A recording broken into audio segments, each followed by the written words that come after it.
Jessica Stone at the Cuban Interests Section in Washington, D.C., which will officially become an embassy. Jessica, the embassy joins a neighborhood rich in Hispanic history. How are the neighbors reacting to all of the news? Well, they're pretty excited and they're hoping they will be invited over for dinner, Susan. This neighborhood has really been welcoming people who speak Spanish since at least the 1950s. We still hear Spanish spoken on the streets here all the time now. And of course, the neighbors, they believe that the people who will come to work at the Cuban embassy will feel right at home. It is a neighborhood rich in the aroma of Central and South America. It's where Elmer Diaz grew up. Everyone brings a little bit of everything here. This is a big mixing pot. Now, a new neighbor is announcing its presence. The Cuban Interests Section becomes the Cuban Embassy on Monday, 54 years after Havana and Washington severed diplomatic ties. I think it's fantastic. It's a beautiful building. Can't wait till tomorrow when they have the big party.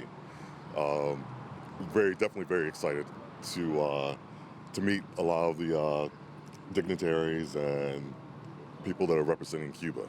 500 people are invited to the opening ceremony at the embassy, among them the chief negotiators who brought these two nations closer. With opening up, it's going to at least begin a discourse, and it's going to be interesting and exciting to see where it goes from there. Around the corner, a sign recalls the first bodega grocery store here. Cubans came in the 1950s, giving way to Dominicans, Puerto Ricans, and the Salvadorans who shop here now. Elmer Diaz hopes the opening of the embassy will bring more Cuban food to the block and will facilitate a longtime travel wish. I think it adds more diversity to the community, and if they do have an open invitation, I would definitely like to go and visit. That is one of the countries that I've always wanted to visit.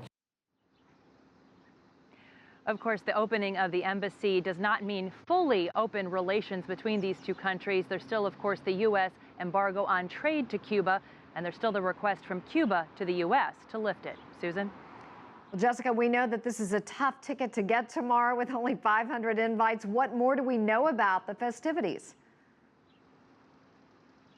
Well, they begin at 10:30 in the morning and they will go for at least a couple of hours. But the really big diplomatic news here in Washington on Monday will be an unprecedented event, a meeting between a U.S. Secretary of State and a Cuban foreign minister. That's to take place around 1 in the afternoon, followed by a joint press conference, also a first. I'm told it hasn't been since 1959 since a meeting and a press conference of this nature has taken place.